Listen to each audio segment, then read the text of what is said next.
Aku akan dendam dengan perjanjian yang dilanggar.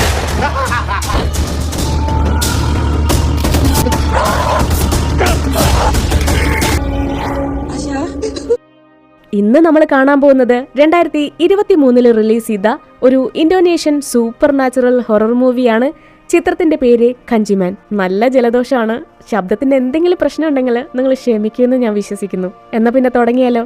അപ്പൊ നമുക്ക് ഒട്ടും തന്നെ സമയം കളയാതെ ഈ ഒരു പ്രേത ചിത്രത്തിന്റെ മുഴുവൻ കഥ കണ്ടാലോ? അതിനു മുൻപ് നിങ്ങൾ എന്റെ ഈ ചാനൽ ആദ്യമായിട്ടാണ് കാണുന്നതെങ്കിൽ സബ്സ്ക്രൈബ് ചെയ്യാനായിട്ട് മറക്കരുത്. തൊട്ടടുത്തുള്ള ബെല്ലൈക്കണും കൂടി ഒന്ന് ക്ലിക്ക് ചെയ്യുക. നല്ല മഴ പെയ്തുകൊണ്ടിരിക്കുന്ന രാത്രിയിലെ ഒരു സ്ത്രീ റെയിൻകോട്ടൊക്കെ ഇട്ട് വലിയൊരു വീടിന് മുന്നിൽ വന്നു നിൽക്കുന്നത് കാണിച്ചാണ് ചിത്രം തുടങ്ങുന്നത്. ഇതാണ് നമ്മുടെ ചിത്രത്തിലെ കഥാനായിക ആശ. പിന്നെ ആശയുടെ അമ്മ സിതി. നമ്മുടെ നായിക ഒരു ഹോം നേഴ്സ് ആയിട്ടാണ് ജോലി ചെയ്യുന്നത്. കുറച്ചു നാളായിട്ട് ആശയുടെ അമ്മയ്ക്ക് തീരെ സുഖമില്ലാതായി എപ്പോഴും വീടിനകത്ത് തന്നെ ഒതുങ്ങിക്കൂടിയിരിക്കും. അമ്മ ഡിപ്രഷന് വേണ്ടിയിട്ടുള്ള ട്രീറ്റ്മെന്റ് ഒക്കെ എടുക്കുന്നുണ്ട്. ആശ മിക്കപ്പോഴും ജോലി തിരക്ക് കാരണം ആഴ്ചയിൽ ഒരിക്കലൊക്കെയാണ് വീട്ടിലേക്ക് വരുന്നത്. ഒരു നഴ്സായിട്ട് കൂടി തനിക്ക് ഈ അമ്മയെ ശരിക്കൊന്നും നോക്കാൻ പറ്റുന്നില്ല എന്ന് ചിന്തിച്ച് ആശ ആകെ സങ്കടപ്പെടുന്നുണ്ട്. അമ്മ അത് കണ്ട് അവളെ സമാധാനിപ്പിക്കാനായിട്ട് ഓരോന്നൊക്കെ സംസാരിക്കാൻ തുടങ്ങി. അമ്മയുടെ കയ്യിലൊരു മോതിരമുണ്ട്. അത് ആശയുടെ അമ്മ കല്യാണം കഴിഞ്ഞ് പോകുന്ന സമയത്ത് മുത്തശ്ശി അമ്മയ്ക്ക് സമ്മാനായിട്ട് കൊടുത്തതാണ്. ഇനി അത് ആശയ്ക്കുള്ളതാണ്. അമ്മ എന്തായാലും അധിക നാള് ജീവിച്ചിരിക്കില്ല. നീ ഇങ്ങനെ എപ്പോഴും എന്നെ പറ്റി ചിന്തിച്ച് വിഷമിച്ചിരിക്കാതെ നല്ലൊരു പയ്യനെ കണ്ടെത്തണം. അവനോടൊപ്പം സന്തോഷത്തോടെ ജീവിക്കണം. അല്ലെങ്കിൽ നീ എന്നെ പോലെ ഒറ്റപ്പെട്ടു പോവുമെന്ന് അമ്മ അവളോട് പറയുമ്പോ ആശ അതിന് സമ്മതിക്കില്ല. ഇനി ജീവിതത്തിലെ താൻ തനിച്ചാവേണ്ടി വന്നാലും വേണ്ടില്ല, അമ്മയല്ലാതെ തനിക്ക് ആരും വേണ്ട. ആശയ്ക്കൊരു റിലേഷൻഷിപ്പിലൊന്നും താല്പര്യമില്ല. അവളുടെ ലോകം എന്ന് പറയുന്നത് അമ്മ മാത്രമാണ്. അടുത്ത സീനിലെ ആശ ബെഡിൽ തനിച്ചു കിടക്കുന്നതാണ് കാണിക്കുന്നത്. അവളെ തനിച്ചാക്കി ആശയുടെ അമ്മ മരണപ്പെട്ടു. അവള് പിന്നീട് അങ്ങോട്ട് തനിച്ച് ജീവിക്കാനായിട്ട് മനസ്സുകൊണ്ട് തയ്യാറെടുത്തു കഴിഞ്ഞിരുന്നു. എന്നിരുന്നാലും ആശ വീട്ടിൽ തനിച്ചിരിക്കുന്ന സമയങ്ങളിലൊക്കെ തന്നെ അമ്മ അവളോട് സംസാരിക്കുന്നത് പോലെ തോന്നും. അമ്മ ഇപ്പോഴും അവളോടൊപ്പം തന്നെ ഉള്ളതുപോലെ ആശയ്ക്ക് തോന്നിയിരുന്നു. അടുത്ത ദിവസം ആശ പതിവ് പോലെ ജോലി കഴിഞ്ഞ് വീട്ടിലേക്ക് മടങ്ങുന്ന സമയത്ത് രാര എന്ന ഷാമൻ ലേഡി അവളോട് സംസാരിക്കാനായിട്ട് അടുത്തേക്ക് വന്നു. ആശാക്ക് ഷോക്കായിട്ട് നിൽക്കാണ്. അല്ല, നിങ്ങളാരാ? എന്തിനാ എന്നെ കാണാൻ വന്നത്? അതിന് ആ സ്ത്രീ പറയും, കുറച്ചു നാളുകൾക്ക് മുൻപ് തന്നെ സഹായിക്കാൻ പറഞ്ഞ് ആശയുടെ അമ്മ ഈ സ്ത്രീയെ കാണാനായിട്ട് ചെന്നിരുന്നു. ആശയുടെ അമ്മ വീട്ടില് തനിച്ചിരിക്കുന്ന സമയങ്ങളില് എന്തൊക്കെയോ വിചിത്രമായ ശബ്ദങ്ങൾ കേട്ടിരുന്നു.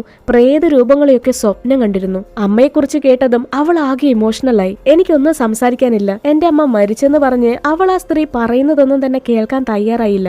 ഒരു 2 ആഴ്ചത്തോളായി ഈ സ്ത്രീ ആശയുടെ വീട് തെരഞ്ഞു നടക്കാൻ തുടങ്ങിയിട്ട്. എനിക്കറിയാം ഞാൻ പറയുന്ന കാര്യങ്ങള് നിനക്ക് അത്ര പെട്ടെന്ന് ഉൾക്കൊള്ളാൻ കഴിയില്ലാന്ന്. പക്ഷേ ഇപ്പൊ നീ ഞാൻ പറയുന്നത് വിശ്വസിച്ചേ പറ്റൂ എന്ന് പറഞ്ഞ് ആ സ്ത്രീ തന്റെ അഡ്രസ് എഴുതിയ കടലാസ് ആശയുടെ കയ്യിലേക്ക് വെച്ചു കൊടുത്തു. എന്നാലും ആ സ്ത്രീ പറയുന്നത് കേൾക്കാൻ അവള് തയ്യാറായില്ല. ഈ സമയത്ത് രാര ഒരു കാര്യം അവളോട് ഉറക്കെ വിളിച്ചു പറഞ്ഞു. അമ്മ മരിക്കുന്നതിന് മുൻപ് അമ്മയുടെ കയ്യിലുണ്ടായിരുന്ന ആ മോതിരം എനിക്ക് കാണിച്ചു തന്നിരുന്നു. ഇത് കേട്ടതും ആശ ഒന്ന് സ്റ്റക്കായി. ഈ സ്ത്രീക്ക് തന്റെ അമ്മയെ കുറിച്ച് എന്തൊക്കെയോ അറിയാം. അങ്ങനെ ആ സ്ത്രീയോട് സംസാരിക്കാനായിട്ട് ആശ രാരയുടെ വീട്ടിലേക്ക് പോയി. മരിക്കുന്നതിന് മുൻപ് തന്റെ അമ്മ എന്തൊക്കെയാണ് ആ സ്ത്രീയോട് പറഞ്ഞെന്നൊക്കെ അറിയാലോ. രാരയാണെങ്കിലേ നിനക്ക് അമ്മയോട് സംസാരിക്കണമെങ്കിലേ നിന്നെ ഞാൻ സഹായിക്കാന്നൊക്കെ പറഞ്ഞ് ആ പെൺകുട്ടിയുടെ മനസ്സ് തന്നെ മാറ്റി. ഒരു വ്യക്തി മരിച്ചു കഴിഞ്ഞാല് നമുക്ക് അവരെ കാണാനോ സംസാരിക്കാനോ കഴിയില്ല എന്ന് ആശയ്ക്കറിയാം. എന്നാൽ അവളാകെ തകർന്നൊരവസ്ഥയിലാണ്. രാര ഒരു മെഴുകുതിരിയൊക്കെ കത്തിച്ചു വെച്ച് രണ്ടുപേരും കൈകോർത്ത് പിടിച്ച് ആ സ്ത്രീ ആശയോട് അമ്മയെ വിളിക്കാനായിട്ട് പറഞ്ഞു. അതായത് അമ്മയുടെ പ്രേതാത്മാവ് ആ സ്ത്രീയുടെ ദേഹത്തേക്ക് പ്രവേശിക്കും. അപ്പോ ആശയ്ക്ക് അമ്മയോട് എന്ത് വേണമെങ്കിലും ചോദിച്ചറിയാം. പെട്ടെന്ന് കത്തിച്ചു വെച്ചിരുന്ന മെഴുകുതിരി അണഞ്ഞുപോയി. അവിടെ മൊത്തം ഇരുട്ടായി. ഈ സമയത്ത് രാര ആശയുടെ അമ്മയെ പോലെ ചുമയ്ക്കാനും സംസാരിക്കാനും തുടങ്ങി. ഇത് അവളെ കൊണ്ട് വിശ്വസിക്കാനേ കഴിഞ്ഞിരുന്നില്ല. മോളെ, അമ്മയ്ക്ക് തണുക്കുന്നു, എനിക്ക് ശ്വാസം മുട്ടുന്നു. ഇത് കേട്ട് ആശ ആകെ തകർന്നുപോയി കരയുന്നുണ്ട്. അങ്ങനെ തന്നെ ഒരു ഫ്ലാഷ് ബാക്കിലേക്കാണ് നമ്മളെ കൂട്ടിക്കൊണ്ടു പോകുന്നത്. ആശ ജോലി കഴിഞ്ഞ് വീട്ടിലേക്ക് തിരികെ ചെല്ലുമ്പോൾ കാണുന്നത് അമ്മ ബെഡില് മരിച്ചു കിടക്കുന്നതാണ്. തനിക്ക് അമ്മയെ നോക്കാൻ കഴിഞ്ഞില്ലല്ലോ എന്ന കുറ്റബോധം കൊണ്ടാണ് ആശ ഇപ്പോ പ്രേതത്തിലും ഭൂതത്തിലൊന്നും വിശ്വാസമില്ലാതിരുന്നിട്ടും രാരയെ വിശ്വസിച്ച് ഈ വീട്ടിലേക്ക് വന്നത്. അവള് അമ്മയോട് മാപ്പ് പറഞ്ഞ് ഒത്തിരി നേരം കരഞ്ഞു. അടുത്ത സീനിലെ ആശ ജോലി ചെയ്യുന്ന ഹോസ്പിറ്റലാണ് കാണിക്കുന്നത്. ഈ സമയത്ത് സ്റ്റാഫ് എല്ലാവരും ചേർന്ന് അവരുടെ ഒപ്പം ജോലി ചെയ്തിരുന്ന സാൻഡി എന്ന നഴ്സിനെ കുറിച്ചാണ് സംസാരിക്കുന്നത്. ഒരു പ്രേത ബംഗ്ലാവിലെ തളർന്നു കിടന്നിരുന്ന മുത്തശ്ശനെ നോക്കാനായിട്ടാണ് സാൻഡി പോയത്. പിന്നെ എന്ത് പറ്റിയെന്നറിയില്ല, സാൻഡിക്കും അസുഖം ബാധിച്ച് ഈ ജോലി തന്നെ വേണ്ടാന്ന് വെച്ച് പോയി. പിന്നീട് ആരും തന്നെ സാൻഡിയെ കണ്ടിട്ടില്ല, അവളോട് സംസാരിച്ചിട്ടില്ല. ആ വീട്ടിലെ തളർന്നു കിടക്കുന്ന മുത്തശ്ശൻ ഏതാണ്ട് ബ്ലാക്ക് മാജിക് ഒക്കെ ചെയ്തിരുന്നു എന്നാണ് ആളുകൾ പറയുന്നത്. അതൊരു പ്രേത ബംഗ്ലാവാണ് പ്രേതമാണെന്ന് പറഞ്ഞ് പേടിച്ചിട്ട് ആരും തന്നെ ആ വീട്ടിലേക്ക് ജോലിക്ക് പോവാൻ തയ്യാറായിരുന്നില്ല. അങ്ങനെയാണ് സാൻഡി തനിക്ക് പ്രേതത്തിനൊന്നും പേടിയില്ല എന്ന് പറഞ്ഞ് ആ വീട്ടിലേക്ക് ജോലിക്ക് പോയത്. അടുത്ത സീനില് സാൻഡി എന്ന നഴ്സ് ആ പ്രേത ബംഗ്ലാവിലേക്ക് ജോലിക്ക് പോയപ്പോ ഉണ്ടായ ചില കാര്യങ്ങളാണ് നമ്മൾ കാണിക്കുന്നത്. സാൻഡി മുത്തശ്ശനെ നോക്കാനായിട്ട് അതേ മുറിയിൽ തന്നെയാണ് ഉറങ്ങിയിരുന്നത്. അന്ന് പാതിരാത്രി ആരോ തന്നെ വിളിക്കുന്ന ശബ്ദം കേട്ടാണ് സാൻഡി ഉറക്കത്തിൽ നിന്ന് കണ്ണു തുറക്കുന്നത്. നോക്കുമ്പോ ആ മുറിയിലെ മൂലയ്ക്ക് വയസ്സായ ഒരു മുത്തശ്ശന്റെ പ്രേതം നിൽക്കുന്നുണ്ടായിരുന്നു. ആകെ പേടിച്ചു പോയി അവള് വേഗം തന്നെ തല വഴി ബെഡ്ഷീറ്റ് ഇട്ട് മൂടി. എന്നിട്ട് തനിക്ക് തോന്നിയതാണോന്നറിയാൻ ബെഡ്ഷീറ്റ് മാറ്റി നോക്കുമ്പോ ആശ്വാസായി, അതിനിപ്പോ കാണാനില്ല. സാൻഡി ഒന്ന് ശ്വാസം വിടുന്നതിന് മുന്നേ ആ പ്രേതരൂപം സാൻഡിയുടെ അടുത്തേക്ക് വരാൻ തുടങ്ങി. ആ ഫ്ലാഷ് ബാക്ക് അവിടെ കട്ട് ചെയ്ത് ആശ ജോലി ചെയ്യുന്ന ഹോസ്പിറ്റലാണ് കാണിക്കുന്നത്. അവർ ഈ രാത്രി സമയത്ത് പ്രേത ബംഗ്ലാവിനെ കുറിച്ച് സംസാരിച്ചുകൊണ്ടിരിക്കുമ്പോ ഇടിമിന്നലിന്റെ ശബ്ദം കേട്ട് അവരെല്ലാവരും ആകെ പേടിച്ചുപോയി. ഇതാണ് നമ്മുടെ കഥാനായകൻ റാം. റാമിന് നമ്മുടെ ആശയോട് ചെറിയൊരു അടുപ്പമുണ്ട്. എന്നാൽ അമ്മയോടുള്ള അമിത സ്നേഹം കാരണം ആശ ഇതുവരെ റാമിനോട് ആ ഒരു അടുപ്പം അവനോട് കാണിച്ചിട്ടില്ല. ഇപ്പോ ആശയെ പറ്റി ചിന്തിച്ച് റാമും മറ്റ് സ്റ്റാഫും ആകെ അപ്സെറ്റ് ആണ്. കാരണം സാൻഡി ജോലി ചെയ്തിരുന്ന അതേ പ്രേത ബംഗ്ലാവിലേക്ക് നാളെ മുതൽ ജോലിക്ക് പോകുന്നത് ആശയാണ്. അവളല്ലാതെ മറ്റാരും തന്നെ ആ വീട്ടിലേക്ക് പോവാനായിട്ട് തയ്യാറല്ല. ആശയ്ക്കാണെങ്കിൽ ഈ ഒരു അവസരത്തില് വീട്ടിൽ നിന്ന് കുറച്ചുനാളും മാറി നിൽക്കണം. അല്ലാതെ പ്രേതത്തിലും ഭൂതത്തിലൊന്നും വിശ്വസിക്കുന്ന ആളല്ല. എങ്ങനെയെങ്കിലും സാൻഡിയുടെ ഇപ്പോഴത്തെ അവസ്ഥയെ പറ്റി പറഞ്ഞ് അവളെ പിന്തിരിപ്പിക്കാന്ന് കരുതി റാം ആശയുടെ അടുത്തേക്ക് ചെല്ലുന്നുണ്ടെങ്കിലും അവള് റാം പറയുന്നതൊന്നും തന്നെ കേൾക്കാൻ തയ്യാറായില്ല. സാൻഡി തന്റെ ജോലി ഉപേക്ഷിച്ച് പോയിട്ട് ഒരാഴ്ച കഴിഞ്ഞു. ആശയും സാൻഡിയും നല്ല സുഹൃത്തുക്കളായിരുന്നു. എന്നിട്ട് പോലും അവള് സാൻഡിയെ കാണാനായിട്ട് പോയിട്ടില്ല. പ്രത്യേകിച്ച് ഇത്തരത്തിലുള്ള പ്രേത കഥകളൊക്കെ കേട്ടിട്ട് പോലും ആശയ്ക്ക് ആ പ്രേത ബംഗ്ലാവിലേക്ക് പോവാനായിട്ട് യാതൊരു പേടിയില്ല. അടുത്ത ദിവസം ആ വീട്ടിലേക്ക് പോവാനായിട്ട് അവള് ബാഗൊക്കെ പാക്ക് ചെയ്ത് വീട്ടിൽ നിന്നിറങ്ങി. അപ്പോ നമ്മളെ കാണിക്കുന്നുണ്ട് ആശയുടെ അമ്മയുടെ പ്രേതം ആ വീടിനകത്ത് നിൽക്കുന്നുണ്ടായിരുന്നു. അങ്ങനെ ആശ ആ വീട്ടിലെത്തി. ഒരു മതിൽക്കെട്ടിനകത്ത് വലിയൊരു ബംഗ്ലാവ്. പുറത്തുനിന്ന് ആർക്കും അതിനകത്തേക്ക് അത്ര പെട്ടെന്നൊന്നും കയറി വരാനായിട്ട് കഴിയില്ല. മുൻപ് ആ ബംഗ്ലാവിലെ ഒരുപാട് ആളുകൾ താമസിച്ചിരുന്നു, ഒരു കൂട്ടുകുടുംബം പോലെ. ഇപ്പോ ആ വീട്ടിലെ ഒരച്ഛനും മകനും മകന്റെ ഭാര്യയും മാത്രമേ താമസിക്കുന്നുള്ളൂ. മുത്തശ്ശനിപ്പോ ശരീരം തളർന്ന് കിടപ്പിലായിട്ട് 3-4 കൊല്ലങ്ങളായി. മുത്തശ്ശന് 2 മക്കളായിരുന്നു. ഭാര്യയും മകളും മരിച്ചുപോയി. ഇപ്പോ മുത്തശ്ശന് സ്വന്തം എന്ന് പറയാൻ ഒരു മകൻ മാത്രമേ ഉള്ളൂ, എൽഹാം. ഇതിനു മുൻപ് മുത്തശ്ശനെ നോക്കാനായിട്ട് വന്നിരുന്ന നഴ്സുമാരും ഡോക്ടേഴ്സും തുടർന്ന് ഇവിടെ ജോലി ചെയ്യാനായിട്ട് തയ്യാറായിരുന്നില്ല.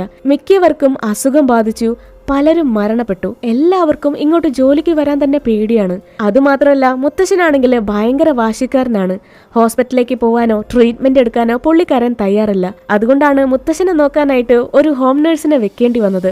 എൽഹാം എല്ലാ കാര്യങ്ങളും ആശയെ പറഞ്ഞു മനസ്സിലാക്കി. അച്ഛനെ നന്നായിട്ട് നോക്കണം, പിന്നെ ലീവ് വേണമെങ്കിൽ അത് മുൻകൂട്ടി പറഞ്ഞിട്ട് വേണം, അല്ലാതെ ചോദിക്കാതെയും പറയാതെയും മുന്നത്തെ നഴ്സുമാരെ പോലെ പാതി വഴിക്കിട്ടിട്ട് ഓടിപ്പോവരുത്. പിന്നെ താനിവിടെ ഇല്ലാത്ത സമയത്ത് എന്ത് സഹായത്തിന് വേണമെങ്കിലും തന്റെ വൈഫ് മിയെ അറിയിച്ചാ മതി എന്ന് പറഞ്ഞ് എൽഹാം ആ മുറിയിൽ നിന്ന് പോയി. അന്ന് രാത്രി അവള് മുത്തശ്ശനെ കുളിപ്പിച്ച് മുറിവിലൊക്കെ മരുന്ന് വെച്ച് അദ്ദേഹത്തിന് കഴിക്കാനായിട്ട് ഫുഡൊക്കെ കൊടുത്തെങ്കിലും മുത്തശ്ശൻ അത് കഴിക്കാനായിട്ട് തയ്യാറായില്ല. അതങ്ങ് തട്ടിക്കളഞ്ഞു. 1 വർഷത്തിന് മുൻപാണ് മുത്തശ്ശന്റെ സംസാരശേഷി നഷ്ടപ്പെട്ടത്. അപ്പോ ആശ മുത്തശ്ശനോട് പറയുന്നുണ്ട്, ഭക്ഷണം കഴിച്ചില്ലെങ്കിൽ എങ്ങനെ അസുഖങ്ങളൊക്കെ മാറും, ഇനി ഇങ്ങനെയൊന്നും ചെയ്തേക്കരുതെന്ന് പറഞ്ഞ് അവൾ ആ താഴെ വീണ് കിടന്നിരുന്ന ഫുഡൊക്കെ ക്ലീൻ ചെയ്തു മാറ്റി. ശേഷം വാഷ്റൂമിലേക്ക് ചെല്ലുമ്പോ പെട്ടെന്ന് ആശയ്ക്ക് തന്റെ അമ്മയുടെ ശബ്ദം കേൾക്കാം. അമ്മ അവളുടെ പേര് വിളിക്കുന്നത് പോലെ. സാധാരണ ആശയുടെ വീട്ടിൽ മാത്രമാണ് അവൾക്ക് അമ്മയുടെ പ്രസൻസ് ഫീൽ ചെയ്തിരുന്നത്. ഇനി തനിക്ക് തോന്നിയതാണോന്ന് ചിന്തിച്ച് ആശയാകെ അമ്പരന്ന് നിൽക്കുകയാണ്. കുറച്ച് സമയം കഴിഞ്ഞ് അവള് റാമിന് വീഡിയോ കോൾ ചെയ്ത് ഇവിടുത്തെ വിശേഷങ്ങളൊക്കെ പറയുന്നുണ്ട്. മുത്തശ്ശന്റെ അവസ്ഥ വളരെ മോശമാണ്. ഫുഡും മരുന്നൊന്നും കഴിക്കാൻ സമ്മതിക്കുന്നില്ല. മുത്തശ്ശന് ഒരു മകൻ മാത്രമേ ഉള്ളൂ, പിന്നെ ഒരു മകൾ ഉണ്ടായിരുന്നു. എന്ത് പറ്റിയെന്നറിയില്ല. ഇങ്ങനെ സംസാരിച്ചുകൊണ്ടിരിക്കുന്ന സമയത്ത് ഒന്ന് വെയിറ്റ് ചെയ്യണേ, ഞാൻ മുത്തശ്ശനെ നോക്കിയിട്ട് വരാന്ന് പറഞ്ഞ് ആശ മുത്തശ്ശന്റെ അടുത്തേക്ക് പോയി. അപ്പോഴാണ് റാം ആ പേടിപ്പെടുത്തുന്ന കാഴ്ച കാണുന്നത്. ആ മുറിയിലെ മൂലയ്ക്ക് എന്തോ ഒരു പ്രേതരൂപം നിൽക്കുന്നുണ്ടായിരുന്നു. അവൻ ആ കാര്യം ആശയോട് പറയുന്നതിന് മുന്നേ ഞാൻ നിന്നെ പിന്നെ വിളിക്കാന്ന് പറഞ്ഞ് ആശ ഫോൺ കോള് കട്ടാക്കി. അടുത്ത ദിവസം ആ ബംഗ്ലാവിന്റെ ചുറ്റുപാടൊക്കെ കാണാനായിട്ട് അവള് നടക്കാൻ ഇറങ്ങി. അപ്പോഴാണ് അവിടെ 2 ശവക്കല്ലറകൾ കാണുന്നത്. ചിലപ്പോ അത് മുത്തശ്ശന്റെ വൈഫിന്റെയും മകളുടെയും ആയിരിക്കണം. ഈ ഒരു കാര്യം ചിന്തിച്ച് അവള് ചുമ്മാതൊന്ന് മുത്തശ്ശന്റെ മുറിയിലേക്ക് നോക്കി. എന്നാൽ ആ ഒരു കാഴ്ച അവൾക്ക് വിശ്വസിക്കാനേ കഴിഞ്ഞിരുന്നില്ല. ശരീരം തളർന്നു കിടന്നിരുന്ന മുത്തശ്ശൻ എണീറ്റ് നിന്ന് ജനാല വഴി ആശയെ നോക്കി നിൽക്കുന്നു. ഇത് കണ്ട ആശ വേഗം തന്നെ മുത്തശ്ശന്റെ മുറിയിലേക്ക് ഓടിച്ചെന്നു. എവിടെ മുത്തശ്ശൻ നല്ല നല്ല ഉറക്കത്തിലാണ്. അപ്പൊ പിന്നെ ഇവിടെ നിന്ന് അവളെ നോക്കിയതാരായിരിക്കും? എന്തായാലും അത് ആശയ്ക്ക് തോന്നിയതല്ല. അവൾക്കിപ്പോ ചെറുതായിട്ടൊരു പേടിയൊക്കെ തോന്നി തുടങ്ങി. ഇതേ സമയം നമ്മുടെ റാം ആണെങ്കില് സാൻഡി താമസിക്കുന്ന അഡ്രസ്സ് തെരഞ്ഞ് കണ്ടുപിടിച്ച് ആ സ്ത്രീയുടെ വീട് കണ്ടെത്തി. മുത്തശ്ശനെ നോക്കാൻ പോയിട്ട് അസുഖം ബാധിച്ച് സാൻഡി ജോലിയിൽ നിന്ന് പിരിഞ്ഞു പോയിട്ട് ഒരാഴ്ച കഴിഞ്ഞു. പിന്നെ സാൻഡിയുടെ യാതൊരു വിവരവുമില്ല. ആരും അവളെ കണ്ടിട്ടുമില്ല, സംസാരിച്ചിട്ടുമില്ല. ഡോറില് ഒത്തിരി പ്രാവശ്യം തട്ടി നോക്കിയെങ്കിലും അകത്ത് ആരുടെയും ഒച്ചയനക്കം ഒന്നുമില്ല. റാം സാൻഡിക്ക് എന്താ പറ്റിയെന്നറിയാനായിട്ട് ആ വീടിന്റെ ഡോറും തുറന്ന് അകത്തേക്ക് കയറി. ആ വീടിനകത്ത് അത്രയും ദുർഗന്ധമായിരുന്നു. അവൻ ആ വീടിനകത്ത് നിൽക്കാനേ പറ്റുന്നുണ്ടായിരുന്നില്ല. അവൻ എങ്ങനെയൊക്കെയോ സാൻഡിയുടെ മുറിയിലേക്ക് ചെന്ന് നോക്കുമ്പോ കാണുന്നത് സാൻഡി ബെഡില് മരിച്ചു കിടക്കുന്നതാണ്. അങ്ങനെ സംഭവ സ്ഥലത്തേക്ക് ആംബുലൻസ് എത്തി ഡെഡ് ബോഡി പോസ്റ്റ്മോർട്ടം ചെയ്യാനായിട്ട് കൊണ്ടുപോയി. എന്തിനെയോ കണ്ട് വല്ലാതെ ഭയന്നിട്ടാണ് സാൻഡിക്ക് മരണം സംഭവിച്ചിരിക്കുന്നത്. അല്ലാതെ ശരീരത്തില് മറ്റു മുറിവുകളോ പരുക്കുകളോ യാതൊന്നും തന്നെയില്ല. അന്ന് രാത്രി പതിവ് പോലെ തന്നെ തന്റെ അമ്മയുടെ ശബ്ദം കേട്ടാണ് ആശ ഉറക്കത്തിൽ നിന്ന് ഞെട്ടി എണീറ്റത്. കണ്ണു തുറന്ന് ചുറ്റുപാടും നോക്കിയെങ്കിലും അവിടെ ആരെയും കാണാനില്ല. പെട്ടെന്ന് ബെഡിനടിയിന്ന് എന്തൊക്കെയോ ശബ്ദങ്ങൾ കേൾക്കാൻ തുടങ്ങി. അവള് പതിയെ ബെഡിന് താഴേക്ക് നോക്കി. താഴെ ആരെയും കാണാനില്ല. എന്നാൽ അവിടെ ചെറിയൊരു പൊതി കിടക്കുന്നുണ്ടായിരുന്നു. അതൊരു ടാലിസ്മാൻ ആണ്. അവൾ അത് കൈയെത്തി എടുക്കുന്ന നേരത്ത് ഇപ്പോ ബെഡിന് മുകളിലൂടെ ആരോ നടക്കുന്നത് പോലെ. അവളാകെ പേടിച്ച് വിറയ്ക്കാൻ തുടങ്ങി. ആശയ്ക്ക് തൊട്ടായിട്ട് ആരോ ബെഡിലിരിക്കുന്നുണ്ട്. ആ സമയത്ത് ബെഡിന് മുകളിൽ നിന്ന് വെളുത്ത മുടി അത് അവളുടെ അടുത്തേക്ക് വന്നോണ്ടിരുന്നു. പെട്ടെന്നാണ് അവൾ ഉറക്കത്തിൽ നിന്ന് ഞെട്ടി എണീക്കുന്നത്. അതായത് ആശയുടെ അമ്മ അവളെ വിളിക്കുന്ന ശബ്ദം കേട്ടാണ് അവൾ ആ സ്വപ്നത്തിൽ നിന്ന് തന്നെ പുറത്തേക്ക് വന്നത്. കുറച്ചു കഴിഞ്ഞ ആശ മുത്തശ്ശന് കഴിക്കാനായിട്ട് ഫുഡ് കൊടുക്കുന്നുണ്ടെങ്കിലും എന്ത് ചെയ്യാന്, മുത്തശ്ശൻ ആ ഫുഡ് കഴിക്കുന്നില്ല. ഇത്തവണയും ഫുഡ് തട്ടിക്കളഞ്ഞു. ആശ താഴെ വീണ് കിടന്നിരുന്ന ഫുഡൊക്കെ ക്ലീൻ ചെയ്യുന്ന നേരത്താണ് മുത്തശ്ശന്റെ ബെഡിനടിയിലെ അവളൊരു ടാലിസ്മാൻ കാണുന്നത്. അവള് ഇന്നലെ രാത്രി സ്വപ്നത്തിൽ കണ്ട അതേ ടാലിസ്മാൻ. മുത്തശ്ശന്റെ ബെഡിനടിയിൽ മാത്രമല്ല ആശയുടെ ബെഡിന് താഴെയും ഒരു പൊതി കിടക്കുന്നുണ്ടായിരുന്നു. അതെന്തിനാണെന്നോ അതെന്താണെന്നോ ആശയ്ക്ക് ഒരു പിടുത്തമില്ല. എന്തായാലും അതങ്ങ് കളഞ്ഞേക്കാന്ന് പറഞ്ഞ് അവൾ ആ 2 ടാലിസ്മാനും എടുത്ത് കളയാനായിട്ട് താഴേക്ക് ഇറങ്ങി ചെല്ലുമ്പോഴാണ് വീടിന് വെളിയിലെ എൽഹാമിന്റെ വൈഫ് എന്തൊക്കെയോ റിച്വൽസ് ഒക്കെ ചെയ്യുന്നത് അവള് കാണുന്നത്. വീടിന്റെ ഓരോ കോർണറിലും ഓരോ പ്ലേറ്റ് വീതം വെച്ച് പലതരത്തിലുള്ള പൂക്കള് കല്ലുകളൊക്കെ വെച്ച് എന്തൊക്കെയോ ചടങ്ങുകളൊക്കെ ചെയ്യുന്നു. ആശ പെട്ടെന്ന് തന്നെ താനൊന്നും കണ്ടിട്ടുമില്ല കേട്ടിട്ടുമില്ല എന്ന മട്ടിലെ ആ ടാലിസ്മാൻ ഡസ്റ്റ്ബിനിൽ കൊണ്ട് കളയുന്നുണ്ട്. അന്ന് രാത്രി നൈറ്റ് ഡ്യൂട്ടി സമയത്ത് കൈ കഴുകാനായിട്ട് റാം വാഷ്റൂമിലേക്ക് പോയി. പെട്ടെന്ന് ലൈറ്റ് ഓഫായി. അവനാകെ പേടിച്ചേറിന്റെ തന്റെ സുഹൃത്തിന്റെ പേരും വിളിച്ചുകൊണ്ട് വേഗം തന്നെ പുറത്തേക്ക് ഇറങ്ങി. ഹോസ്പിറ്റലിലെ മൊത്തം ലൈറ്റ് പോയിരുന്നു. റാം എത്രയും പെട്ടെന്ന് തന്നെ മറ്റേ സ്റ്റാഫിന്റെ അടുത്തേക്ക് പോകാനായിട്ട് പുറത്തേക്കുള്ള ഡോറിന്റെ അടുത്തേക്ക് ചെല്ലുമ്പോൾ തൊട്ടടുത്തുണ്ടായിരുന്ന മുറിക്കകത്ത് സാൻഡിയുടെ പ്രേതം അങ്ങനെ ചിരിച്ചുകൊണ്ട് നിൽക്കുന്നുണ്ടാവും. പിന്നെ അവന്റെ കാര്യം പറയണ്ടല്ലോ. ദൈവമേ എന്നെ രക്ഷിക്കണേ എന്ന് പറഞ്ഞ് അവൻ ആ ഡോറ് തുറക്കാനായിട്ട് നോക്കുന്നുണ്ടെങ്കിലും അതിപ്പോ തുറക്കാനും പറ്റുന്നില്ല. ആ കറക്റ്റ് സമയത്ത് കറണ്ട് വന്നു. റാമിന്റെ കരച്ചിലും ബഹളൊക്കെ കേട്ട് അവന്റെ സുഹൃത്ത് അങ്ങോട്ട് ഓടിയെത്തി. റാം ആകെ പേടിച്ചെറിന്റെ അങ്ങ് ഇല്ലാതായി. അടുത്ത ദിവസം ആശ ഉറക്കത്തിൽ നിന്ന് എണീറ്റ പാടെ നേരെ ബെഡിനടിയിൽ ചെക്ക് ചെയ്ത് നോക്കി. ഇപ്പോ മുത്തശ്ശന്റെയും ആശയുടെയും ബെഡിനടിയിൽ വീണ്ടും ആരോ ടാലിസ്മാൻ കൊണ്ടുവച്ചിരുന്നു. ആശ വേഗം തന്നെ ആ ടാലിസ്മാന്റെ ഫോട്ടോ എടുത്ത് റാമിനെയും കൂട്ടി രാര എന്ന ഷാമൻ ലേഡിയെ കാണാനായിട്ട് പോയി. ടാലിസ്മാൻ 2 തരത്തിലുണ്ട്. ഒന്ന് സംരക്ഷണത്തിന് വേണ്ടി, മറ്റൊന്ന് ആളുകൾക്ക് അസുഖം വരുത്തും. ഇപ്പോ ആ ഫോട്ടോയിലുള്ള ടാലിസ്മാൻ ഒരു ദുഷ്ടശക്തിയാണ്. അതുകൊണ്ടായിരിക്കാം മുത്തശ്ശൻ കിടപ്പിലായത്. സ്വന്തം വീട്ടുകാർ തന്നെയാണ് മുത്തശ്ശന്റെ ഇപ്പോഴത്തെ അവസ്ഥയ്ക്ക് കാരണം. ഇതൊരു ശാപമാണെന്നാണ് രാര ആശയോട് പറയുന്നത്. ഈ ഒരു കാര്യം പറഞ്ഞ ആ സ്ത്രീ അവരുടെ 2 പേരുടെയും ജനിച്ച ദിവസത്തെ പറ്റിയൊക്കെ ചോദിച്ചറിയുന്നുണ്ട്. റാം ജനിച്ചത് ക്ലിവോൺ ചൊവ്വാഴ്ചയാണ്.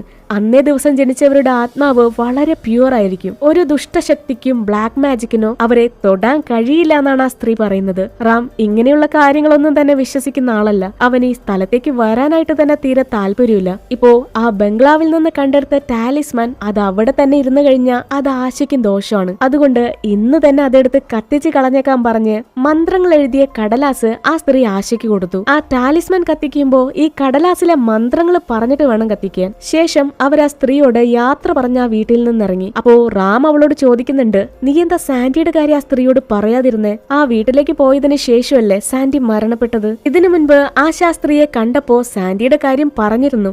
അപ്പോ അവര് പറഞ്ഞത് ആ വീട്ടിലേക്ക് പോയത് കൊണ്ടല്ല സാൻഡി മരിച്ചത്, അവൾക്ക് അതിനു മുൻപേ അസുഖം ബാധിച്ചിരുന്നു എന്നാണ്. ആശയുടെ ഈ ഒരു മറുപടി അത് റാമിന് ഉൾക്കൊള്ളാനേ കഴിഞ്ഞിരുന്നില്ല. നീ ആ സ്ത്രീ പറയുന്ന കാര്യങ്ങളൊക്കെ വിശ്വസിക്കുന്നുണ്ടോ? അവര് നിന്റെ ഇപ്പോഴത്തെ അവസ്ഥയെ ചൂഷണം ചെയ്യാണ്. ആ സ്ത്രീക്കറിയാം അമ്മ അമ്മ മരിച്ചത് കാരണം നീ ആകെ തകർന്നിരിക്കുകയാണെന്ന്. ആ സ്ത്രീ നിന്നെ പറഞ്ഞു പറ്റിക്കുകയാണെന്ന് റാം അവളെ പറഞ്ഞു മനസ്സിലാക്കാനായിട്ട് ശ്രമിക്കുന്നുണ്ടെങ്കിലും അവൾ അതൊന്നും കേൾക്കാൻ തയ്യാറായില്ല. കാരണം അമ്മയുടെ മരണശേഷം അവൾക്ക് അമ്മയോട് സംസാരിക്കാനും മാപ്പ് പറയാനൊക്കെ കഴിഞ്ഞത് ആ സ്ത്രീയുടെ സഹായത്തോടെയാണ്. അന്ന് രാത്രിയായതും ആശ പറഞ്ഞതുപോലെ തന്നെ ആ ടാലിസ്മാൻ എടുത്ത് കത്തിച്ച് കടലാസിൽ എഴുതി തന്ന മന്ത്രങ്ങള് പതിയെ ഉരുവിട്ടു. അപ്പൊ തന്നെ ബാത്റൂമിന്റെ ഡോറിൽ ആരോ പടപടയെന്ന് തട്ടുന്നുണ്ട്. അത് മീയായിരുന്നു. എന്തോ കത്തിക്കരിയുന്ന സ്മെല്ലെടുത്തിട്ട് വന്നതാണ്. എന്താ പറയാ, ഭ്രാന്ത് പിടിച്ചതുപോലെ ഡോറ് തുറക്കാൻ പറഞ്ഞ് ബഹളം വെച്ച് അടഞ്ഞു കിടന്നിരുന്ന ബാത്റൂമിന്റെ ഡോറൊക്കെ തള്ളി തുറന്ന് ആ സ്ത്രീ അകത്തേക്ക് കയറി. എന്തോ ഒരു കരിഞ്ഞ സ്മെല്ല്. പറ, നീ എന്തായി കത്തിച്ചത്? നീ ആരോടാ സംസാരിച്ചത്? മിയ ആശയുടെ കയ്യിലെ ടാലിസ്മാൻ പിടിച്ചു വാങ്ങി അവളെ വോൺ ചെയ്യുന്നുണ്ട്. ഈ വീട്ടിൽ നടക്കുന്ന കാര്യങ്ങളിലൊന്നും നീ തലയിടരുത്,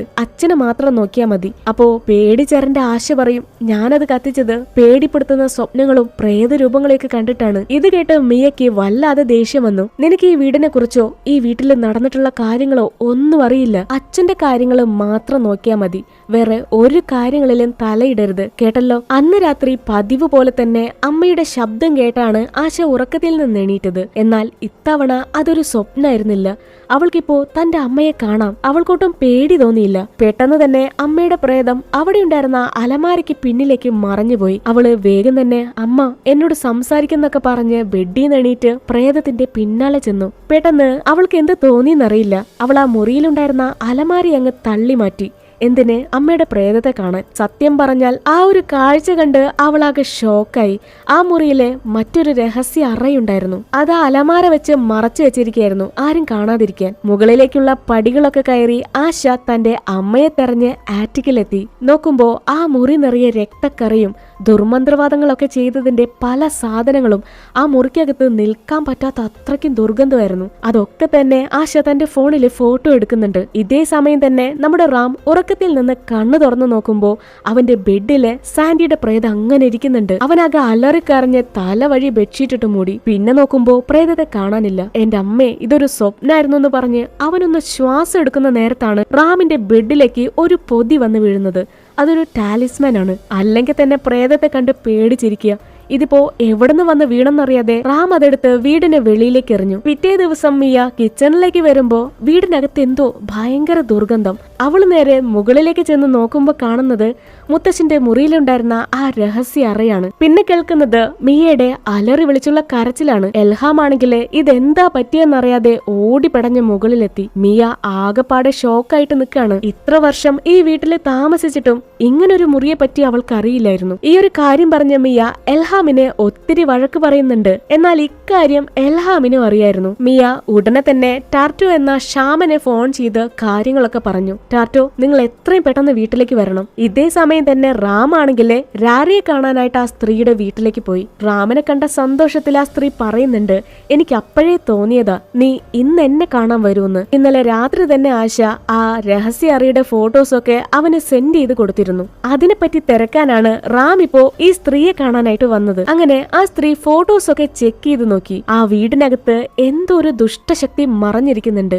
ആ ഒരു ശക്തിയെ ആ ഫാമിലി ബ്ലാക്ക് മാജിക്കിലൂടെ പണത്തിനും സമ്പത്തിനും വേണ്ടി യൂസ് ചെയ്തിരിക്കാം. അതിന്റെ ഭാഗമായിട്ട് ആ ഫാമിലിയിലെ ചെറിയ കുട്ടികൾ മരിക്കാനായിട്ട് തുടങ്ങി. അത് ആ സാത്താനുമായിട്ടുള്ള ഒരു ഉടമ്പടിയാണ്. മുത്തശ്ശന്റെ മകള് ചെറുപ്പത്തിൽ മരിച്ചത് ആശ റാമിനോട് മുൻപ് പറഞ്ഞിരുന്നു. ഈ ഒരു സമയം കൊണ്ട് തന്നെ ടാർട്ടോ കാര്യങ്ങളൊക്കെ അറിഞ്ഞ് ബംഗ്ലാവിലെത്തി. ആശ വേഗം തന്നെ ആ ഷാമന്റെ ഫോട്ടോ എടുത്ത് അത് റാമിന് അയച്ചു കൊടുത്തു. ടാർട്ടോന്റെ ഫോട്ടോ കണ്ട ഉടനെ തന്നെ രാര അവന് വോൺ ചെയ്യുന്നുണ്ട്. അതൊരു നല്ല ഷാമനല്ല, ദുഷ്ടശക്തികൾ ആരാധിക്കുന്നവനാണ്. അത് ആശയ്ക്ക് അപകടമാണ്. നല്ല കാര്യങ്ങൾക്ക് വേണ്ടി ബ്ലാക്ക് മാജിക് ചെയ്യുന്നവരുണ്ട്, നേരെ മറിച്ച് ആളുകളെ ഇല്ലാതാക്കാനും ബ്ലാക്ക് മാജിക് ചെയ്യുന്നവരുണ്ട്. രാര എന്ന സ്ത്രീക്ക് ആ ബംഗ്ലാവിലുള്ള എല്ലാ കാര്യങ്ങളും നന്നായിട്ട് അറിയാം. മുത്തശ്ശൻ ബ്ലാക്ക് മാജിക് ചെയ്ത് ആ റിച്വൽസിന് വേണ്ടി മൃഗങ്ങളെയാണ് ബലി കൊടുത്തിരുന്നത്. എന്നാൽ പിന്നീട് അങ്ങോട്ട് അവർ ആരാധിച്ചിരുന്ന പിശാച് അവരോട് മനുഷ്യനെ ബലിയായിട്ട് ചോദിക്കാൻ തുടങ്ങി. ഓരോ 8 വർഷം കൂടുന്തോറും ആ സാത്താനെ ഒരു മനുഷ്യനെ ബലി കൊടുക്കണം. തന്റെ മകളെ നഷ്ടപ്പെട്ടു,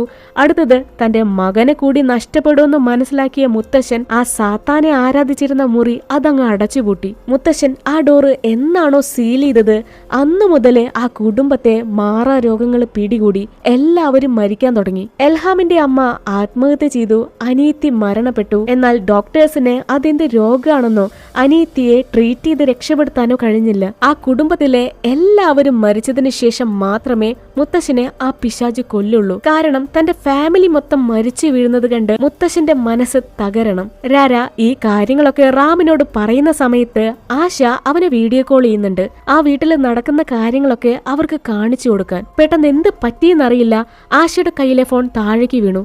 അവളൊരു ഭ്രാന്തിയെ പോലെ അലറി കരയാൻ തുടങ്ങി. ആശയുടെ ദേഹത്താണ് ഇപ്പോ സാത്താനുള്ളത്. അവളല്ലേ അടഞ്ഞു കിടന്നിരുന്ന ഈ രഹസ്യ അറ തുറന്നത്. ഈ ഒരു കാഴ്ച കണ്ട് ടാർട്ടോയും വീട്ടുകാരും ആകെ ഷോക്കായിട്ട് പേടിച്ചരണ്ട് നിൽക്കുക. ഇവിടെ രാര എന്ന സ്ത്രീ റാമിനോട് പറയുന്നുണ്ട്, നീ വേഗം ചെന്ന ആശയെ രക്ഷിക്ക്, അല്ലെങ്കിൽ ആ ശ്യാമൻ അവളെ കൊന്നുകളയും. നീ ഒന്നുകൊണ്ടും പേടിക്കണ്ട. അവിടെ ചടങ്ങുകളൊക്കെ നടക്കുന്ന സമയത്ത് നിങ്ങൾ രണ്ടുപേരും ഈ ഒരു മന്ത്രങ്ങൾ ചൊല്ലിയാൽ മാത്രം മതി. ആ സ്പെല്ല് ബ്രേക്ക് ആവുമെന്ന് പറഞ്ഞ് ആ സ്ത്രീ അവന്റെ കയ്യിലേക്ക് ഒരു കടലാസ് വെച്ചു കൊടുത്തു. മറുവശത്ത് ആശയുടെ ദേഹത്തുണ്ടായിരുന്ന ഡീമൻ ഒരു പുരാതന ഭാഷയിലെ ആ ശ്യാമനോട് എത്രയും പെട്ടെന്ന് ഈ വീട്ടിൽ നിന്ന് ഇറങ്ങി പോവാൻ പറഞ്ഞ് വരട്ടുന്നുണ്ട്. കാരണം ഇത് സാത്താന്റെ കോട്ടയാണ്. ആശ ടാർട്ടോയെ ആക്രമിക്കുന്നുണ്ട്. ഏതൊരു ഭാഷയിലെ അയാളെ ചീത്തയൊക്കെ വിളിക്കുന്നുണ്ട്. അപ്പോഴേക്കും ടാർട്ടോന്റെ കൂട്ടാളികൾ വന്ന് അവളെ പിടിച്ചു മാറ്റി. ടാർട്ടോ മന്ത്രങ്ങളൊക്കെ ചൊല്ലി, പറ നിന്റെ പേരെന്താണ് സാത്താനെ? എന്നാൽ ആ സാത്താനാണെങ്കിൽ തന്റെ പേര് പറയുന്നില്ല. ഞാനും നിന്നെ പോലൊരു മന്ത്രവാദിയായിരുന്നു, എന്നാലിപ്പോ ഞാനൊരു സാത്താനാണെന്ന് പറഞ്ഞ് അത് ടാർട്ടോയെ കളിയാക്കി ചിരിക്കാൻ തുടങ്ങി. ടാർട്ടോ തന്റെ എല്ലാ ശക്തികളും ഉപയോഗിച്ച് ആശയുടെ ദേഹത്തെ ഡീമനെ നശിപ്പിക്കാനായിട്ട് ശ്രമിക്കുന്നുണ്ട്. ആശയുടെ വായിൽ നിന്ന് ഒരു നൂല് പോലെ എന്തോ ഒന്ന് പുറത്തേക്ക് വലിച്ചെടുത്തു. അങ്ങനെ തന്നെ ആശ അവിടെ ബോധം കെട്ട് വീണു. തുടർന്ന് ടാർട്ടോ ആ സാത്താനെ ഇല്ലാതാക്കാനായിട്ട് മുത്തശ്ശന്റെ മുറിയില് ഏതാണ്ട് മന്ത്രവാദ ചടങ്ങുകളൊക്കെ ചെയ്യുന്നുണ്ട്. മറുവശത്ത് ഈ ഒരു സമയം കൊണ്ട് തന്നെ റാം ആശയെ രക്ഷിക്കാനായിട്ട് ആ ബംഗ്ലാവിലെത്തി. ചടങ്ങുകളൊക്കെ നടക്കുന്നത് മുകളിലാണ്, ആശയെ കെട്ടിയിട്ടിരിക്കുന്നത് താഴത്തെ മുറിയിലും. റാം ആരും കാണാതെ പതിയെ ആ വീടിനകത്തേക്ക് കയറി ആശയെ കണ്ടെത്തി. ആശ ബോധം വന്ന് കണ്ണു തുറന്ന് ആകെ അമ്പരന്നിരിക്കുകയാണ്. എന്തെവിടെ നടക്കുന്നതെന്നറിയാതെ റാം വേഗം തന്നെ രാര എഴുതി കൊടുത്തിരുന്ന മന്ത്രങ്ങള് അവൾക്ക് പറഞ്ഞു കൊടുത്ത് രണ്ടുപേരും അത് ഏറ്റു പറഞ്ഞു. എന്നാലേ ഈ ഒരു സ്പെല്ല് ബ്രേക്ക് ചെയ്ത് ആശയെ രക്ഷപ്പെടുത്താൻ കഴിയുമെന്നാണ് ആ സ്ത്രീ പറഞ്ഞിരിക്കുന്നത്. മറുവശത്ത് ടാർട്ടോ ഈ കുടുംബത്തെ പ്രൊട്ടക്ട് ചെയ്യാനായിട്ട് ചടങ്ങുകളൊക്കെ ചെയ്തു തീർത്തു. അങ്ങനെ തന്നെ വീടിന് വെളിയിൽ വെച്ചിരുന്ന ടാലിസ്മാനും പൂജാ സാധനങ്ങളൊക്കെ വെച്ചിരുന്ന പ്ലേറ്റ് ഒക്കെ പൊട്ടി. അത് തനിയെ കത്താൻ തുടങ്ങി. ഈ സമയത്താണ് ആശ നോർമലായോ, അവൾ ഓക്കെ ആണോ എന്ന് ചെക്ക് ചെയ്യാനായിട്ട് ടാർട്ടോയും വീട്ടുകാരും ആ മുറിയിലേക്ക് വരുന്നത്. റാം വേഗം തന്നെ അവളുടെ കൈയും കാലൊക്കെ കെട്ടി ബെഡിന് താഴെ മറഞ്ഞിരുന്നു. ചടങ്ങുകളൊക്കെ വളരെ ഭംഗിയായിട്ട് നടന്നു. എല്ലാം ശരിയായി. നാളെ രാവിലെ ആശയെ പറഞ്ഞു വിട്ടാ മതി. ഇനി ഒന്നും പേടിക്കാനില്ല എന്ന് പറഞ്ഞ് ടാർട്ടോ ആ വീട്ടിൽ നിന്നിറങ്ങി. ഈ സമയത്താണ് ബെഡിനടിയിൽ ഒളിച്ചിരുന്ന റാം താഴെ ആശയുടെ ബാഗ് ഇരിക്കുന്നത് കാണുന്നത്. അവൻ ആ ബാഗ് അല്ല ശ്രദ്ധിച്ചത്. ബാഗിനകത്ത് 2 ടാലിസ്മാൻ ഉണ്ടായിരുന്നു. ഇതേ ടാലിസ്മാനാണ് മരിച്ച സാൻഡിയുടെ കയ്യിൽ നിന്ന് റാമിന് കിട്ടിയത്. ഇതെങ്ങനെ ആശയുടെ ബാഗിൽ വന്നു? അവനൊന്നും മനസ്സിലാവുന്നില്ല. ആ ടാലിസ്മാൻ മാത്രമല്ല, രാര എന്ന സ്ത്രീ അവൻ എഴുതി കൊടുത്തിരിക്കുന്ന അതേ മന്ത്രങ്ങൾ തന്നെയാണ് ആശയ്ക്കും ആ സ്ത്രീ കൊടുത്തിരിക്കുന്നത്. അതും ആ പേപ്പറിൽ പ്രത്യേകം എഴുതിയിരിക്കുന്നത് ക്ലിവോൺ വെള്ളിയാഴ്ച 12 തവണ ഈ ഒരു മന്ത്രം ചൊല്ലണമെന്നാണ്. അവൻ വേഗം തന്നെ ആശയുടെ അടുത്തേക്ക് ചെന്ന്, പേടിക്ക, ഞാൻ ഉടനെ തന്നെ മടങ്ങി വരാന്ന് പറഞ്ഞ് റാം ആ വീട്ടിൽ നിന്നിറങ്ങി. ഈ ഒരു സമയത്ത് നമ്മളെ കാണിക്കുന്നുണ്ട് രാരി എന്ന സ്ത്രീ ഏതാണ്ട് ദുർമന്ത്രവാദ ചടങ്ങുകളൊക്കെ ചെയ്യുന്നത്. ആ കത്തിക്കൊണ്ടിരുന്ന തീയിൽ നിന്ന് ഒരു കൊള്ളി പിശാച് അത് പറന്നങ്ങനെ ആ ബംഗ്ലാവിന്റെ മേൽക്കൂരയിലേക്ക് ചെന്ന് വീണു. പിന്നെ ആ സാധനത്തെ കാണാനില്ല. എന്തൊക്കെയോ ശബ്ദങ്ങൾ കേട്ടാണ് ആശ ഉറക്കത്തിൽ നിന്ന് എണീറ്റത്. അതെന്താന്ന് നോക്കാനായിട്ട് അവൾ ആ രഹസ്യ അറയിലേക്ക് ചെന്നു. നോക്കുമ്പോ ഒരു മൂലയ്ക്ക് ആശയുടെ അമ്മ നിന്ന് കരയുന്നു. അവളോട് ഹെൽപ്പ് ചോദിക്കുകയാണ്. എന്നാൽ ആ സംസാരിക്കുന്നത് ആശയുടെ അമ്മയല്ല. അത് അവൾക്ക് തിരിച്ചറിയാൻ പറ്റുന്നില്ല. അവൾ ഏതോ ഒരു മാന്ത്രിക വലയത്തിൽ അകപ്പെട്ടതുപോലെയാണ്. അപ്പോഴേക്കും എന്തൊക്കെയോ തട്ടിയിട്ട് പൊട്ടിക്കുന്ന ശബ്ദം കേട്ട് മിയ ഉറക്കത്തിൽ നിന്ന് എണീറ്റ് അച്ഛന്റെ മുറിയിലേക്ക് ചെന്നു. പക്ഷേ മുകളിൽ ആരും തന്നെ ഉണ്ടായിരുന്നില്ല. ആ മുറിയിലെ ജനാലയാണ് കാറ്റത്ത് ശബ്ദം ഉണ്ടാക്കുന്നത്. മിയ ആ ജനാല അടയ്ക്കാനായിട്ട് ചെന്നതും പെട്ടെന്നാരോ സ്ത്രീയെ പിന്നിൽ നിന്ന് താഴേക്ക് തള്ളിയിട്ടു. ഈ ശബ്ദങ്ങളൊക്കെ കേട്ട് ഞെട്ടിയെണീറ്റ എൽഹാം കണ്ണു തുറന്നു നോക്കുമ്പോ തൊട്ടടുത്ത് കിടന്നിരുന്ന ഭാര്യയെ കാണാനില്ല. മിയെ തെരഞ്ഞ് അയാൾ താഴെയെത്തി. എന്നാൽ ആ ഒരു കാഴ്ച കണ്ട് എൽഹാം ആകെ തകർന്നുപോയി. മിയ താഴേക്ക് വീണ് മരിച്ചിരുന്നു. ഈ ഒരു സമയത്താണ് മുത്തശ്ശന്റെ മുറിയിൽ നിന്ന് മുത്തശ്ശൻ ഉറക്കെ ഉറക്കെ ചിരിക്കുന്ന ശബ്ദം കേൾക്കുന്നത്. ഒരു വർഷമായിട്ടും സംസാരിക്കാൻ കഴിയാതിരുന്ന മുത്തശ്ശൻ ഇപ്പോ ഉറക്കെ ഉറക്കെ ഭ്രാന്തനെ പോലെ ചിരിക്കുന്നു. എൽഹാമിനെ അത് കേട്ട് ഭ്രാന്ത് പിടിക്കാൻ തുടങ്ങി. ആകെ സമനില തെറ്റിയ എൽഹാം ഒരു ഇരുമ്പ് കമ്പിയെടുത്ത് നേരെ അച്ഛന്റെ മുറിയിലേക്ക് ചെല്ലുന്നുണ്ടെങ്കിലും അച്ഛനെ ഇപ്പോ ബെഡിൽ കാണാനില്ല. അയാൾ ഇപ്പോ ഉള്ളത് ദുർമന്ത്രവാദങ്ങളൊക്കെ ചെയ്യുന്ന ആ മുറിക്കകത്താണ്. മറുവശത്ത് റാം ആണെങ്കിലേ ആ ടാലിസ്മാനും എടുത്ത് രാരി എന്ന സ്ത്രീയെ കാണാനായിട്ട് പോയി. അവൻ ആ സ്ത്രീയോട് ദേഷ്യത്തോട് ചോദിക്കുന്നുണ്ട്, സാൻഡിയുടെ മുറിയിൽ നിന്ന് കിട്ടിയ അതേ ടാലിസ്മാൻ അതെങ്ങനെ ആശയുടെ കയ്യിൽ വന്നു? സത്യം പറ, നിങ്ങളല്ലേ അത് അവർക്ക് രണ്ടുപേർക്കും കൊടുത്തത്? സത്യം പറ, നിങ്ങളുടെ പ്ലാൻ എന്താണ്? അതിനാ സ്ത്രീ ചിരിച്ചുകൊണ്ട് പരസ്പര ബന്ധമില്ലാത്ത കാര്യങ്ങളാണ് സംസാരിക്കുന്നത്. അവനൊന്നും മനസ്സിലാവുന്നില്ല. നീ എന്നെ തേടി വരാൻ പാടില്ലായിരുന്നു. അത് നിന്റെ മാത്രം തെറ്റാണ്. എനിക്ക് വേണ്ട കുറച്ച് സാധനങ്ങള് ആ ബംഗ്ലാവിനകത്തുണ്ട്, അതെനിക്ക് വേണം. താൻ അത് എടുക്കാനായിട്ട് ആ വീട്ടിലേക്ക് പോയിരുന്നു. പക്ഷേ ഒരു ചുവട് പോലും ആ വീട്ടിലേക്ക് എടുത്തു വെക്കാനായിട്ട് എനിക്ക് കഴിഞ്ഞില്ല. ആ ഒരു സീനാണ് നമ്മൾ ചിത്രത്തിന്റെ സ്റ്റാർട്ടിംഗ് സീനിൽ കണ്ടത്. കാരണം ടാർട്ടോ ആ വീടിനൊരു പ്രൊട്ടക്ഷൻ ക്രിയേറ്റ് ചെയ്തിരുന്നു. അതൊക്കെ വളരെ കൃത്യമായിട്ട് നോക്കിയിരുന്നത് എൽഹാമിന്റെ വൈഫ് മിയയായിരുന്നു. അങ്ങനെ രാരയ്ക്ക് ആ വീടിനകത്തേക്ക് കയറാനായിട്ട് പറ്റാതായപ്പോഴാണ് ആ സ്ത്രീ സാൻഡിയെ കണ്ടെത്തിയത്. വെറുതെ ഒരാൾക്ക് ആ വീടിനകത്തേക്ക് കയറി ചെല്ലാനായിട്ട് പറ്റില്ലല്ലോ. മുത്തശ്ശനെ നോക്കുന്ന നഴ്സുമാർക്ക് അവളെ സഹായിക്കാൻ കഴിയുമെന്ന് രാര മനസ്സിലാക്കി. എന്നാൽ എന്ത് ചെയ്യാനാ? സാൻഡിക്ക് ആ മുറി കണ്ടെത്താനോ തനിക്ക് ആവശ്യപ്പെട്ട പുരാതന വസ്തുക്കൾ കണ്ടെത്താനും കഴിഞ്ഞില്ല. അവൾക്ക് പേടിയായിരുന്നു. അതുകൊണ്ട് അവൾ മരണപ്പെട്ടു. തനിക്ക് തന്ന വാക്ക് പാലിക്കാൻ അവളെ കൊണ്ട് കഴിഞ്ഞില്ല. ഇവിടെ എൽഹാം ആണെങ്കിലേ ഇന്ന് തന്നെ ഇതെല്ലാം അവസാനിപ്പിച്ചേ മതിയാവൂ എന്ന് പറഞ്ഞ് അച്ഛനെ കൊല്ലാനായിട്ട് മുകളിലേക്ക് ഓടിച്ചെന്നെങ്കിലും ഏതൊരു അദൃശ്യ ശക്തി അവനെ തടയുന്നുണ്ട്. ആ സാത്താനല്ലാതെ മറ്റാർക്കും തന്നെ മുത്തശ്ശനെ കൊല്ലാനായിട്ട് കഴിയില്ല. പെട്ടെന്ന് തന്നെ അവന്റെ കഴുത്തിൽ ഒരു കയറ് വന്ന് മുറുകി. ആ സാത്താൻ എൽഹാമിനെ അവന്റെ അച്ഛന്റെ കൺമുന്നിൽ വെച്ച് തന്നെ കൊന്നുകളഞ്ഞു. ആ ഒരു നിമിഷം ാണ് അയാള് ഒന്ന് പൊട്ടിക്കരയുന്നത്. ഇനി കുടുംബത്തിലെ മുത്തശ്ശനല്ലാതെ ഇപ്പോ മറ്റാരും തന്നെ ജീവിച്ചിരിക്കുന്നില്ല. മറുവശത്ത് ആ സ്ത്രീയോട് സംസാരിച്ചോണ്ടിരുന്ന റാം ശരീരം തളർന്ന് താഴേക്ക് തളർന്നു വീണു. അവനെ കൊണ്ട് ഒന്ന് ഒച്ച വയ്ക്കാനോ ഒരു ചെറു വിരല് പോലും അനക്കാൻ വയ്യ. ശേഷം ആ സ്ത്രീ റാമിന്റെ ശരീരത്തിലെ ഒരു തുണി കൊണ്ട് പൊതിഞ്ഞ് മരിച്ചവർക്ക് വേണ്ടിയുള്ള ചടങ്ങുകളൊക്കെ ചെയ്യുന്നുണ്ട്. പിന്നീട് കയ്യിലൊരു സഞ്ചിയായിട്ട് ആ സ്ത്രീ വീട്ടിൽ നിന്ന് ഇറങ്ങി പോകുന്നതാണ് നമ്മളെ കാണിക്കുന്നത്. ഇവിടെ ആശയാണെങ്കില് മുത്തശ്ശന്റെ ദേഹത്ത് പെട്രോൾ ഒഴിച്ച് ആറ്റിക്കില് തീയിട്ടു.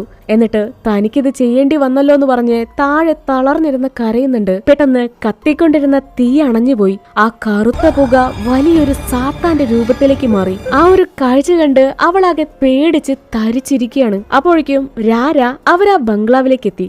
ആ വീടിന് ചുറ്റുമുള്ള പ്രൊട്ടക്ഷൻ ബ്രേക്ക് ചെയ്തത് റാമാണ്. ആ മന്ത്രങ്ങളൊക്കെ ചൊല്ലിട്ട് ഇപ്പൊ ആ സ്ത്രീക്ക് ധൈര്യമായിട്ട് ആ വീടിനകത്തേക്ക് കയറാം. രാര ഒരു സഞ്ചിയായിട്ട് ആ മുറിയിലേക്ക് കയറി വന്ന് ബലി കൊടുക്കുന്ന മേശപ്പുറത്തേക്ക് എന്തോ ഒന്ന് എടുത്തു വെക്കുന്നുണ്ട്. ആ ഒരു കാഴ്ച അത് ആശയ്ക്ക് കണ്ടിരിക്കാൻ കഴിഞ്ഞില്ല. അത് റാമിന്റെ തലയായിരുന്നു. രാര ആ പാവം പിടിച്ച പയ്യന് സാത്താന് ബലി കൊടുത്തു. ആ സ്ത്രീ ഏതാണ്ട് മന്ത്രങ്ങളൊക്കെ ചൊല്ലി റാമിന്റെ തലയെടുത്ത് ഡീമന് വെച്ചു കൊടുത്തു. ആ സാത്താന്റെ പേരാണ് കഞ്ചിമാൻ. ആ ഡീമൻ ആ സ്ത്രീയോട് സംസാരിക്കുന്നുണ്ട്. എന്നെ നീ നിന്നോടൊപ്പം കൊണ്ടുപോകണം. ആ സ്ത്രീയുടെ മരണം വരെ തനിക്ക് തന്ന വാക്ക് പാലിക്കണം. അതായത് ഓരോ 8 വർഷം കൂടുന്തോറും മനുഷ്യരെ ബലി കൊടുക്കണം. നിനക്ക് ആവശ്യമുള്ള പണം, സമ്പത്ത്, ശക്തികള് അതെല്ലാം നിനക്ക് കിട്ടും. അതൊക്കെ പറഞ്ഞ സാത്താൻ അവിടെ നിന്നും മറഞ്ഞുപോയി. ഈ സമയത്ത് നമുക്ക് ആശയുടെ ഒരു ഫ്ലാഷ് ബാക്ക് ആണ് കാണിക്കുന്നത്. സാൻഡിയെ കൊണ്ടൊന്നും നടക്കാതായിപ്പോ രാര ആശയെ നോട്ടമിട്ടിരുന്നു. അങ്ങനെയാണ് ആശയുടെ അമ്മയ്ക്ക് അസുഖം ബാധിച്ച് മരിച്ചത്. ഇത് ആശയ്ക്കറിയില്ല. പിന്നീട് അമ്മ തന്നെ കാണാൻ വന്നിരുന്നു എന്ന് പറഞ്ഞ് ആശയെ കണ്ടു.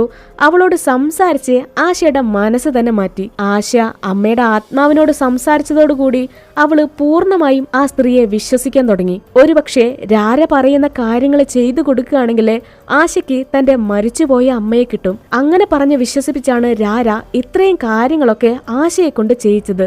അതുകൊണ്ട് അവൾക്ക് തന്റെ സുഹൃത്തിന്റെ ജീവൻ നഷ്ടപ്പെട്ടു. അവളെ ജീവന തുല്യം സ്നേഹിച്ചിരുന്ന റാമിന്റെ ജീവനും നഷ്ടമായി. ആ ഫ്ലാഷ് ബാക്ക് അവിടെ കട്ടാക്കി രാര ആ വീട്ടിൽ നിന്ന് ഒരു ബോക്സ് കണ്ടെടുത്തു. അതൊക്കെ വളരെ ഭദ്രമായിട്ട് പെട്ടിയിൽ പാക്ക് ചെയ്ത് ആ സ്ത്രീ തന്റെ പെട്ടിയും കിടക്കിയൊക്കെ എടുത്ത് ആ ഗ്രാമത്തിൽ നിന്ന് മടങ്ങി പോകുന്നതാണ് നമ്മളെ കാണിക്കുന്നത്. മറുവശത്ത് ആകെ തകർന്നു പോയ ആശ വീട്ടിലേക്ക് ചെല്ലുമ്പോ ആശയുടെ അമ്മ ജീവനോടെ ബെഡിൽ കിടക്കുന്നുണ്ടാവും. അത് വിശ്വസിക്കാനാവാതെ ആകെ ഷോക്കായിട്ട് നിൽക്കുന്ന ആശയെ കാണിച്ചാണ് കഞ്ചിമാൻ എന്ന ഈ ഒരു ഇന്തോനേഷ്യൻ ഹൊറർ മൂവി അവസാനിക്കുന്നത്.